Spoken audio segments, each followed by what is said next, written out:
Hey everybody, how we doing? Welcome to week three. Um, this week we're going to be doing a couple different discussion boards, continuing with content, continuity, conflict, and change. If I can speak. Um, so for the first one, no, you're just looking at my screen here, making the videos. But if we go to Canvas here, I want you to scroll down. And this public opinion analysis is a discussion board that's going to be posted to Canvas. You see it's underneath the American Continuity, Conflict, and Change module. And if you click on it, that'll open up.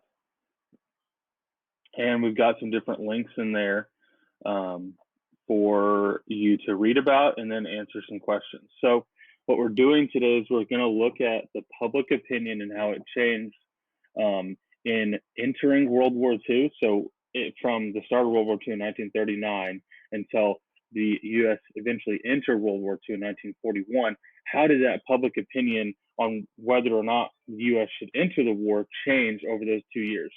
So you're going to see this article, and you click on this link right here, and it's going to pull up this article right here. So how did public opinion about entering World War II change between 39 and 41? And so I just want you to read through and follow this timeline here and showing what it looks like as far as public opinion. So September 1st, 1939, World War II begins. German forces invade Poland. 2 days later, Great Britain and France declare war on Germany, and World War II began. U.S. President Franklin Roosevelt vowed that the United States would remain neutral. So you've got a pretty even split, 42% yes and 48% no for entering the war. Then you move on to Poland is conquered, and you actually see it go down.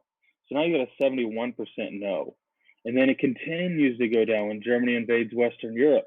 Almost nobody's saying we should enter, saying this is not our problem, we need to stay out of it, hands off, right? And then if you keep following, you go, and you see it changes, and you've got all the way down to December 7th, 1941. You may know what happens there. I'll give you a hint. Pearl Harbor. So the attack on Pearl Harbor, you see 91% saying yes, we should enter the war. So you've got a clear change, and it goes kind of back and forth here. You've got it up, and then in some places it goes back down. But I just want you to follow through that timeline and look at how the public opinion changes for whether we should have entered World War II or not. Then you're going to come back, and there's two different articles about a public opinion surrounding coronavirus. So the first one here is 10 key findings, public opinion on coronavirus. So you go here, and I want you to read about these different key findings for public opinion on coronavirus or COVID-19 or whatever you're calling it. Americans are paying attention. Concern has increased rapidly from month ago baseline numbers. Trust in government to handle situation. Local state governments trusted more than federal government. Americans are still calculating the impact on their personal lives. Most Americans expect the crisis to improve within a few more months. Initial reactions to the virus, highly partisan, but sorry, my cat just knocked over the gate there. So I just want you to follow through that public opinion there. The second article on public opinion for the coronavirus is from Chicago Council on Global Affairs, and it just follows what it looks like, the economic outlook, changed behaviors, potential cautionary steps. And so it's just showing you what the public thinks about the coronavirus. And so what we're going to do there is we're going to compare and contrast those public opinions a little bit.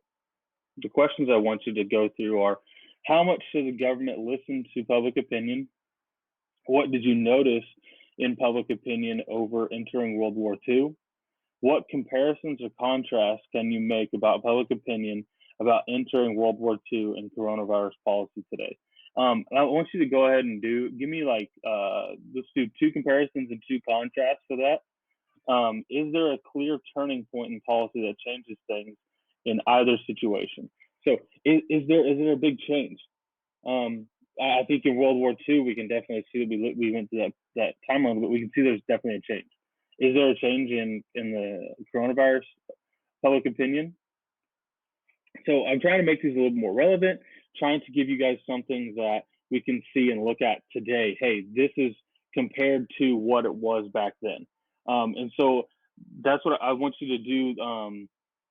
That discussion board, that's your only assignment for Tuesday and Wednesday, whichever you're doing.